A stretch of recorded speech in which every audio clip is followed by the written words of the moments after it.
Hello everyone, welcome to the channel the Zorawar classes. आप सभी का स्वागत है आज की हमारी करंट अफेयर्स की क्लास में। माय डियर फ्रेंड्स, ये होगी आपकी 13 अप्रैल की करंट अफेयर्स की क्लास। और आज की क्लास स्टार्ट करने से पहले कुछ दो बातें मैं आप लोगों के साथ करना चाहता हूँ कोविड को लेके। जैसे कि आप सबने देखा ही है कि पिछले कुछ टाइम से कितनी स्पीड से जो है हमारे पूरे देश में कोविड के केसेस बढ़ रहे हैं, और स्पेशली मेट्रोपॉलिटन सिटीज जो है 1.5 लाख केसेस आए हैं कल। बहुत बड़ा नंबर होता है। और जब आप ग्राउंड रिपोर्ट देखेंगे तो इस टाइम पे इतना बुरा हाल हो चुका है कि जो आपके शमशान घाट है वहां पे जगह नहीं है डेड बॉडीज के लिए। हॉस्पिटल्स में आईसीयू बेड्स खत्म हो चुके हैं। मतलब बहुत बुरी कंडीशन में आपको कहूंगा इस वक्त पूरे देश में है। तो जैसे कि आप सब यहाँ पे टीचर बनना चाहते हैं और आप सबको पता है कि we are the social engineers, teachers are the social engineers of the world. तो हमारा ये दायित्व बनता है कि हम तो करेंगे ही और दूसरों को भी समझाएंगे। सो प्लीज, ये मेरी एक हम्बल रिक्वेस्ट है आप लोगों से। आप लोग तो जरूर पालन करें जितने भी रूल्स एंड रेगुलेशंस हैं, बाकी दूसरों को भी कहें कि भाई इस तरीके से हमें सोशल डिस्टेंसिंग रखनी है, मास्क ऑन रखना है। सैनिटाइजेशन मार्केट से गायब हो चुका है, मिलता नहीं है सैनिटाइजर अब मार्केट में, लेकिन वो वापस आएगा। ठीक है, तो हमारी गलती थी, ये हमने ही सोच लिया था कि कोविड चला गया, और वो देखो किस तरीके से वापस आया। सो आप लोग सब ध्यान रखें, क्योंकि एक दो लोग जो है मैंने देखे हैं जो बहुत ज़्यादा बीमार हैं इस टाइम, बहुत ज़्यादा परेशान हैं, दोनों हॉस्पिटलाइज हैं, सांस लेने में प्रॉब्लम है। इवन दो मैं कोविड पॉजिटिव हो गया था नवंबर में, बट स्टिल मुझे अभी भी बहुत ज़्यादा कोल्ड है और सर में दर्द है। मेरे को नहीं पता, मैं ऐसे सोचता हूँ। मैंने फिर एकदम से वो आंकड़ा निकाला जिसमें 1 करोड़ 10 लाख लोगों को अभी तक कोविड हुआ है, जिसमें से सेकंड टाइम मतलब सिर्फ 58 ऐसे लोग हैं, 58 ऐसे पेशेंट हैं जिनको दोबारा से हुआ है। यानी कि ट्वाइस कोरोना सिर्फ अभी तक पूरे इंडिया में 58 लोगों को हुआ है। ये आईसीएमआर की रिपोर्ट है। ठीक है, तो मैं ये भी चेक कर रहा था। सो प्लीज़ आप लोग ध्यान रखें, ऐसा नहीं है कि दोबारा नहीं हो सकता, ऐसा नहीं है कि आप 2 डोज ले चुके हैं तो आपको नहीं होगा, तब भी हो रहा है लोगों को। इस चीज़ का ध्यान रखना है और दूसरों लोगों को भी थोड़ा सा जागरूक करना है, अपनी फैमिली को करें। सैनिटाइजेशन फिर से स्टार्ट करें, अपने हाथ में रहना चाहिए, कम से कम निकले घर से बाहर, ज़रूरी काम हो तभी निकले। ठीक है, सोशल गैदरिंग कम करें जितनी हो सकती है। अब एक बात कर लेते हैं कोर्स की। कोर्स में बच्चे मेरे से कई बार पूछते हैं, जैसे आज भी 2-3 बच्चों ने पूछा मेरे को व्हाट्सएप के थ्रू कि सर आप यूट्यूब पे तो पढ़ा ही रहे हैं, तो ये कोर्स में अलग क्या है? यूट्यूब पे तो आप सारे सब्जेक्ट्स ले ही रहे हैं। तो भाई यूट्यूब में और कोर्स में ज़मीन आसमान का फ़र्क है। यूट्यूब पे आपके सिर्फ 10 एमसीक्यू क्वेश्चंस होते हैं, जिनके उस तरीके से सर पैर नहीं होता, टॉपिक वाइज डिटेल नहीं मिलेगी आपको यहाँ पे, है ना। कोर्स में आपको जो केवीएस पीआरटी का सिलेबस है पूरा, ये उन लोगों के लिए है जो इंटरेस्टेड है, सबके लिए नहीं है। ये उनके लिए बता रहा हूँ जो इंटरेस्टेड है। सुन लो ध्यान से एक बार। तो यहाँ पे आपके जो केवीएस पीआरटी का पूरा सिलेबस दिया हुआ है टॉपिक वाइज, वो हमने डिटेल्ड पढ़ाया है आपको। डिटेल्ड कहाँ से पढ़ाया है? एनसीईआरटी की बुक से। ठीक है, अब लोगों के दिमाग में एक चीज़ बड़े अच्छे से है कि भाई जब वैकेंसी, क्योंकि वैकेंसी तो आनी नहीं है साल 2 साल, सबको यही लगता है, तो जब वैकेंसी आएगी तब ले लेंगे। अच्छा ज़रूर है सर का कोर्स, लेकिन जब वैकेंसी आएगी तब लेंगे। तो मैं आपको एक चीज़ बताना चाहता हूँ कि आप लोग ना लेट ना हो जाओ, बस इस चीज़ का ध्यान रखना। स्मार्ट बनना है, सबको स्मार्ट रहना है और स्मार्ट तरीके से ही काम करना है, कि आप लोग लेट ना हो जाओ एनरोल करने में या तैयारी करने में। और मैं कहता हूँ हमेशा कि तैयारी ऐसा नहीं है कि आप मेरे साथ ही करेंगे, आप तैयारी कहीं से भी कर सकते हैं, XYZ किसी भी प्लेटफॉर्म से करो, लेकिन तैयारी ज़रूर करो, लेट मत हो जाना। चलिए आज का अपना सेशन स्टार्ट करते हैं। बहुत इंपॉर्टेंट सेशन रहने वाला है। आज के भी टॉप 10 क्वेश्चंस बहुत तगड़े हैं कल की तरह ही। कोशिश मेरी अब यही रहेगी कि जितने तगड़े क्वेश्चंस आप लोगों के लिए ला सकूं वो आप तक दिए जाए। क्वेश्चन नंबर 1, सरकार ने किस महाकवि की तपस्थली का मौजूदा नाम महमूदपुर को बदलकर पारासोली करने को मंजूरी दे दी है? और ये आज का सुपरस्टार क्वेश्चन है भाई लोग, superstar. The government has approved the change of the present name of the Tapstali of which poet to Mahmudpur to Parasoli। और ये है आपके सूरदास। सूरदास की जो तपस्थली थी उनका नाम जो है महमूदपुर था, उसको बदलकर पारासोली किया जा रहा है, और इसका जो है मंजूरी प्रदान कर दी गई है गवर्नमेंट ऑफ इंडिया की तरफ से। बहुत इंपॉर्टेंट क्वेश्चन है, ठीक है, बहुत ज्यादा इंपॉर्टेंट क्वेश्चन। उत्तर प्रदेश में मथुरा की गोवर्धन तहसील के निकट स्थित महमूदपुर गांव का नाम अब आधिकारिक तौर पर बदलकर पारासोली कर दिया गया है। यह गांव महाकवि सूरदास की कर्मस्थली के रूप में विख्यात है। सूरदास ब्रज राजस्थली विकास समिति पारासोली मथुरा पिछले 4 दशक से गांव का नाम बदलने की मांग कर रही थी और अब ये मांग जो है पूरी कर ली गई है। अब आपका जो उनका कर्मस्थली गांव था जहां से वो जाने जाते थे सूरदास, महमूदपुर की जगह अब उसका नाम बदलकर पारासोली कर दिया गया। और ये मैं फिर बता रहा हूं, ये आज का सुपरस्टार क्वेश्चन है, बहुत इंपॉर्टेंट क्वेश्चन है, बहुत सारे एग्जाम्स में आने वाला है। क्वेश्चन नंबर लेते हैं आज का 2। निम्नलिखित में से किस क्रिकेट टीम ने भारत के पूर्व हॉकी कोच हरिंदर सिंह को अपना कोच नियुक्त किया? ये भी स्टार क्वेश्चन है। Which of the following team has appointed former Indian hockey coach Harinder Singh as their coach? और ये इसलिए इंपॉर्टेंट हो जाता है कि अमेरिकी पुरुष हॉकी टीम ने, अमेरिका के मैंस हॉकी टीम ने हरिंदर सिंह को, जो कि भारत के पूर्व हॉकी कोच रह चुके हैं, उन्होंने अपॉइंट किया है अपना हॉकी कोच। भारतीय हॉकी टीम के पूर्व प्रशिक्षक हरिंदर सिंह को अमेरिकी पुरुष टीम का नया कोच बनाया गया है। हरिंदर को साल 2012 में द्रोणाचार्य अवार्ड मिल चुका है। वे 2017 से 18 तक भारत की सीनियर टीम के कोच रहे हैं। इसके अलावा भारत की महिला टीम को भी प्रशिक्षण दे चुके हैं। तो ये भी इंपॉर्टेंट क्वेश्चन बनता है आपका। क्वेश्चन लेते हैं नेक्स्ट। आज थोड़ा सा माइंड मत करना, मेरे को थोड़ा सा जुकाम है, उसकी वजह से मेरी थोड़ी सी एनर्जी कम हो सकती है, बट कोशिश पूरी रहेगी। Question number 3।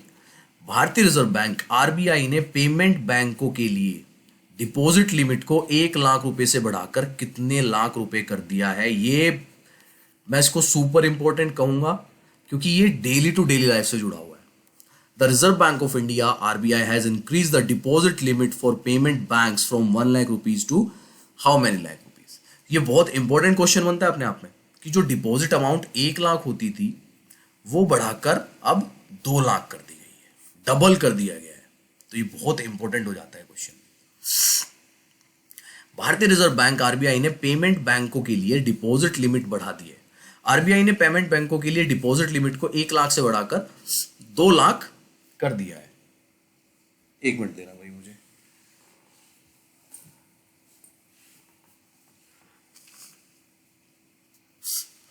यह राहत आरबीआई ने तत्काल प्रभाव से दी है। मौद्रिक नीति में केंद्रीय बैंक ने डिजिटल पेमेंट्स बैंक को बड़ा प्रोत्साहन दिया है। गौरतलब है कि पेमेंट बैंक काफी समय से डिपॉजिट लिमिट बढ़ाने की मांग कर रहे थे। इससे पहले सरकार ने डिपॉजिट इंश्योरेंस लिमिट को 5 लाख रुपए तक भी बढ़ाया था।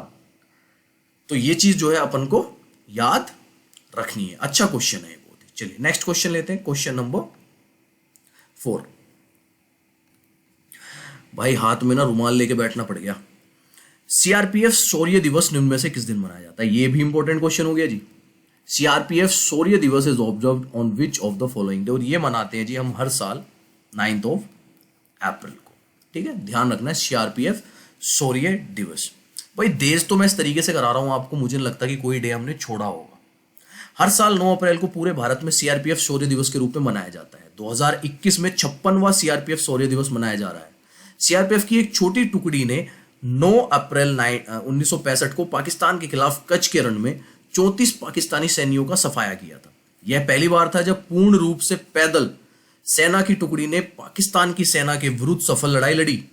इस लड़ाई के दौरान सीआरपीएफ के 6 जवानों ने अपनी जान भी गंवाई थी, शहीद हो गए थे। इन बहादुर सैनिकों को श्रद्धांजलि देने के लिए शौर्य दिवस को हर साल चिन्हित किया जा रहा है। ठीक है, 9 अप्रैल सीआरपीएफ शौर्य दिवस के रूप में मनाया जाता है। और किनकी याद में मनाया जाता है? उन 6 जवानों की याद में जो शहीद हो गए थे 34 पाकिस्तानियों से लोहा लेते हुए। ठीक है जी, चलिए नेक्स्ट क्वेश्चन लेते हैं। Question number 5। ब्रिटेन के राजकुमार फिलिप का निधन 9 अप्रैल 2021 को हुआ था। उनकी रॉयल हाइनेस कितनी पुरानी थी?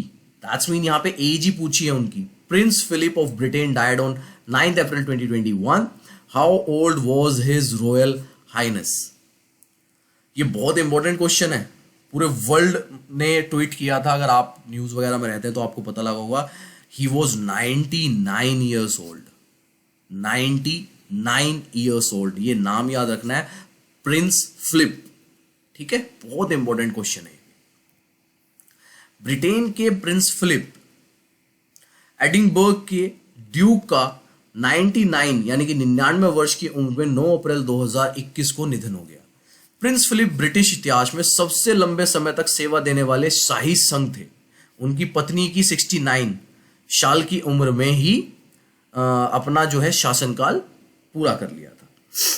तो ये क्वेश्चन भी आपका बहुत इंपॉर्टेंट बनता है। आपसे पूछा जा सकता है कि 99 वर्ष की उम्र में किन का निधन हुआ है, ब्रिटेन के किस शाही प्रिंस का निधन हुआ है। तो प्रिंस फिलिप जो है आपको नाम याद रखना है। क्वेश्चन नंबर लेते हैं नेक्स्ट, क्वेश्चन नंबर 6। निम्नलिखित में से किसे छत्तीसगढ़ वीरानी पुरस्कार के लिए चुना गया है? Who among the following has been selected for the Chhattisgarh Veerani award? लो जी, again important question.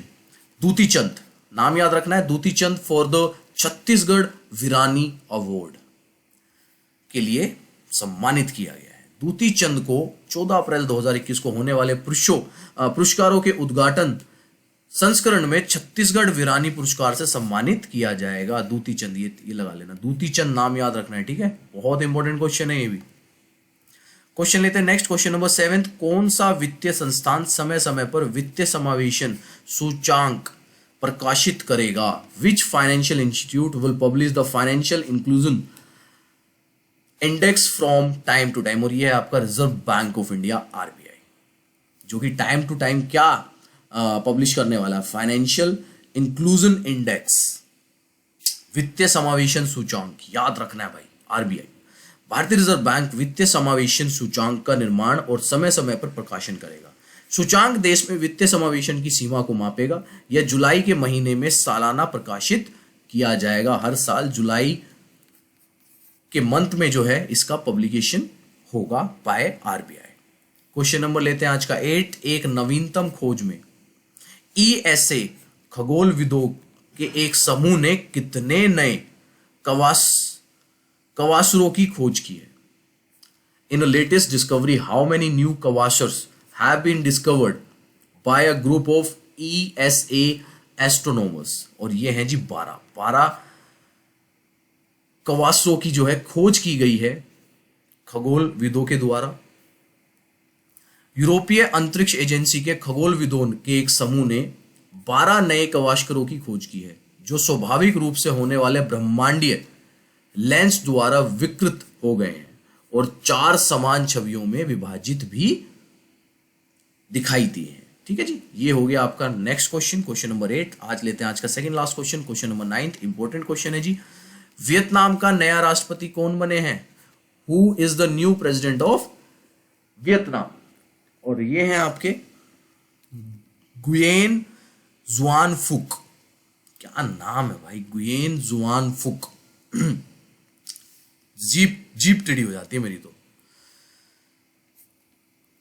Vietnam national assembly ने 5 अप्रैल 2021 को फोम मिन चिन को वियतनाम का अगला प्रधानमंत्री बनाने के लिए मतदान किया।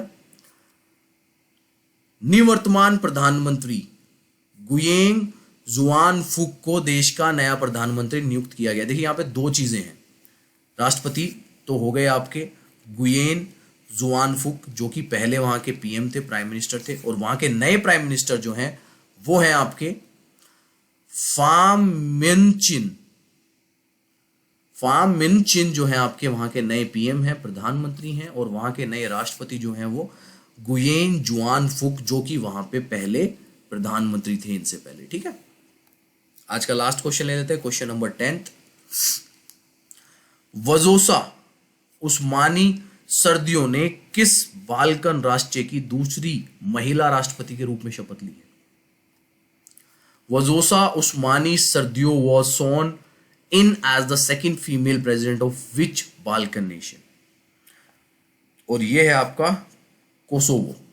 कोसोवो की जो है दूसरी महिला राष्ट्रपति बनी है वसोजा उस्मानी सर्दियों।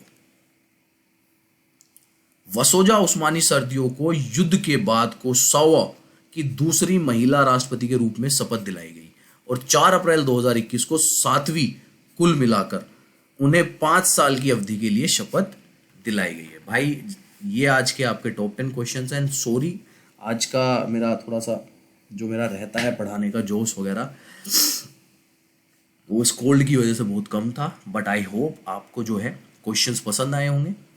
एंड प्लीज़ अगेन मेरी यही आपसे हमेशा रिक्वेस्ट रहती है, आगे भी रहेगी, कि पढ़ाई को बंद मत कीजिए, पढ़ाई को चलते रहने दीजिए, ठीक है ना। पढ़ाई निरंतर चलने वाली प्रक्रिया है, उसको रोकिए मत जब तक आप अपने गोल को अचीव ना कर ले। चाहे वो गोल कल हो, चाहे वो गोल 1 साल बाद, उसको रोकना नहीं है। मुझे पता है डिमोटिवेशन होती है, बट इतना तो करना पड़ेगा, क्योंकि चाहे वैकेंसी 1 साल बाद आएगी तब भी एग्जाम तो देना ही है। आज क्या करोगे खाली बैठ के, या गवर्नमेंट को कोस के क्या करेंगे? पढ़ लो भाई, इधर उधर ध्यान मत लगाओ, सिर्फ पढ़ लो, ठीक है। चलिए friends, that's it for today, फिर मिलेंगे कल, बाय, टेक केयर।